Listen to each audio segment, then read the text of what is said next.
Okay.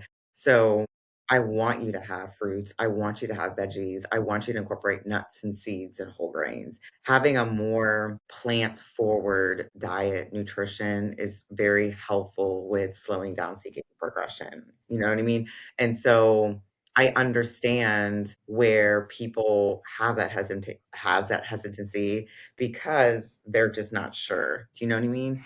But again, that's where having open-ended questions with your provider to see like, what is the health of my kidneys?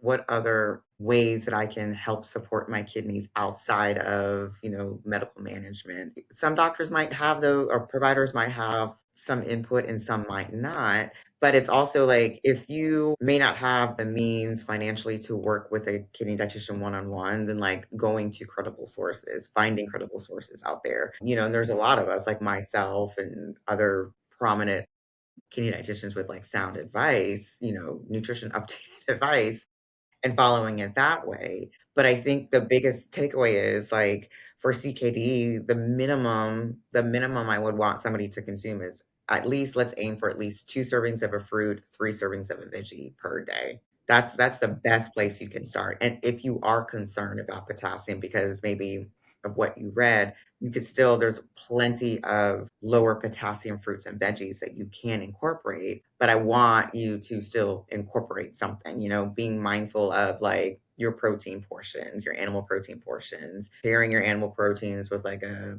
veggie or a fruit for this is a better way to support your meal and to support your kidneys versus just taking things away. Yeah, I feel like there's so much misinformation, or not just misinformation, just not knowledge.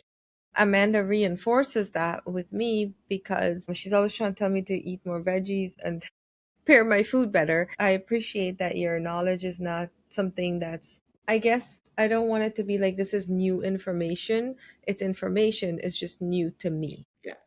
Yeah, and we're not here. I'm not here to gatekeep anything. I mean, if anything, a lot of people get so much value from like just the free content I provide on my social media channels. And so like I don't know until somebody comes back and comments like, "Hey, I listened to your advice and your tips. And my GFR went from like 53 all the way up to 64." And I'm just like, Yeah.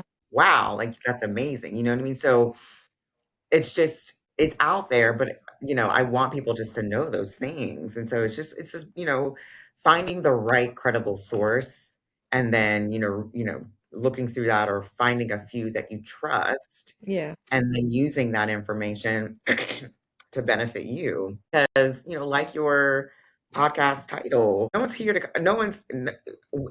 to save you. You have to. I know it's a CKD diagnosis, and I know you may not necessarily, you're not cursed. You're not, God hates me and gave me this diagnosis kind of thing, but you have a diagnosis and it's in your power to do something about it instead of just sitting on the sidelines waiting for somebody to tell you, "Oh, you're fine, you're fine, you're fine. Let's wait and see. Let's wait and see." And then all of a sudden, you know what? It's that time. Let's go call to get a dialysis access place because you're probably going to need dialysis in 6 months.